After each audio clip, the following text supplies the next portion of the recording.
Love is the fulfillment of the law.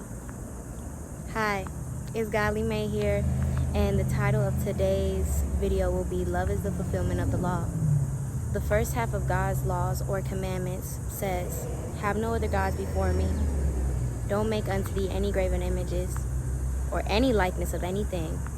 And then the next one is, don't take the name of the Lord thy God in vain, because he's not going to hold you guiltless if you take his name in vain.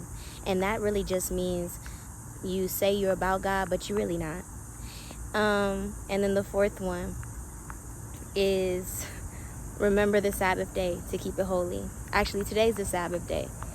So it takes a lot of love towards God to fulfill the first half of them. The second half of them is, honor thy father and thy mother, that thy days may be long upon the land which the Lord thy God giveth thee.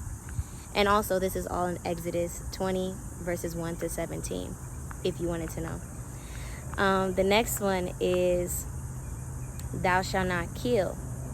Thou shalt not commit adultery. Thou shalt not steal.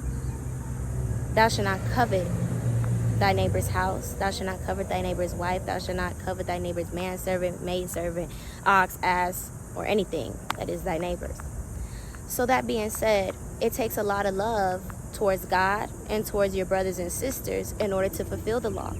That's why he says on these two laws, which was the love of God, your mind, body, and soul, loving God more than yourself, and the love of your brother and sister.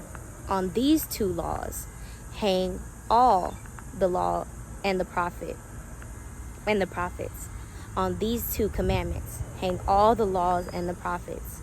And why he said that was because we need love of God and the love of our brother and sister in order to fulfill his laws and commandments. Because if we don't have charity, if we don't have love, how can we fulfill his law?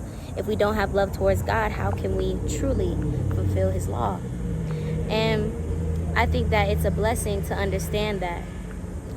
And that's why I wanted to come on here and say love is the fulfillment of the law. Without love in your heart and without true charity, you won't be able to fulfill the law. But with love and charity in your heart towards your brothers and sisters and towards God first, you'll be able to do it. And it's not impossible, because he told us that he will not put on us more than we can bear. If he put it on the people in the Old Testament and they were able to keep him, then he will not put it on us and we can't keep them. It's just that simple. Thank you, guys. And God is the same today, yesterday, and forever. So I love you guys. Have a blessed day. And remember, love is the fulfillment of the law.